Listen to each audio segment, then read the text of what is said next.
Do you know who this is? Of course not. It's my uncle. And do you know who this is? Neither do I. I work for the Human Resources Department at a local engineering firm. I also just applied for another job at a far more prestigious agency. In that interview, I was pretty confident I'd get the job. I knew exactly how this process worked since I'm usually on the other side of the table interviewing candidates just like myself at my current firm. The interviewers told me that I and one other individual were the strongest candidates.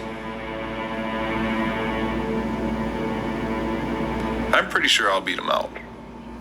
Not only because I killed the interview, but because I also have my ways.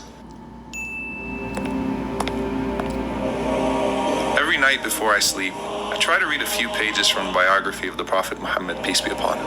I've always found his life fascinating. In fact, before I got busy with work, I used to attend weekly classes about his life and used to feel like it was as if he was in front of me teaching me how to live. Even if Fatima, the daughter of Muhammad, stole, I would punish him. Fear Allah and do justice amongst your children. 7 people will be shaded by Allah, the first of them, a just rule.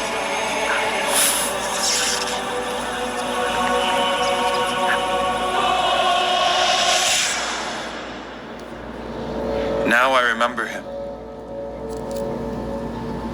He was the guy that applied for a job at my firm last year.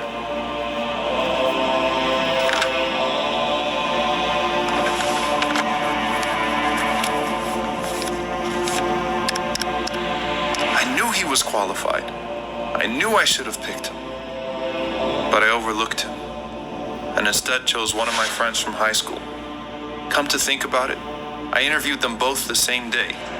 My friend was clearly less qualified, but I nominated him to the executive committee, and he was employed.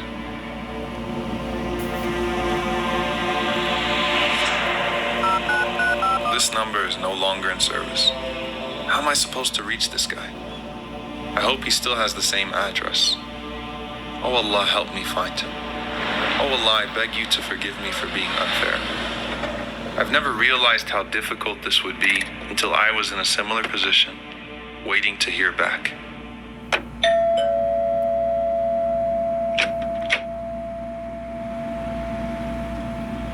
He didn't remember me at first, but eventually I refreshed his memory.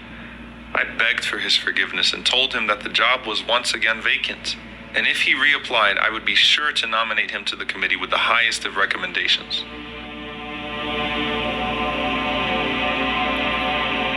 After a moment of silence, he said, I have to ask, why now? What suddenly awaked your conscience? Muhammad, the Prophet of God.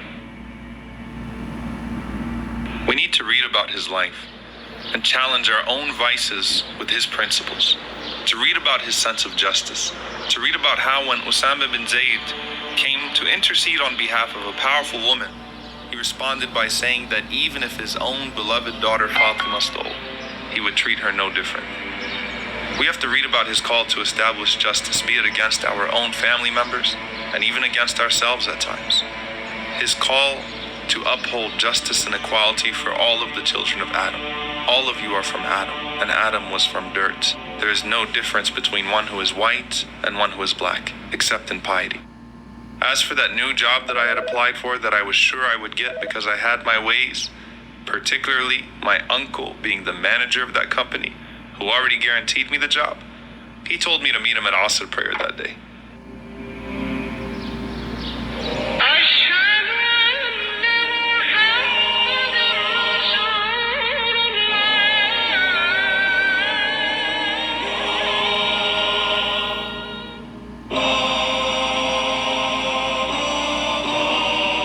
I was shocked, disappointed, and staggered. He chose the other candidate because he said he was more qualified. He explained to me how difficult it was for him to overlook me even though I was his own nephew, but he felt he had to be fair. As disappointed as I was, I told him I was proud of him. And I was.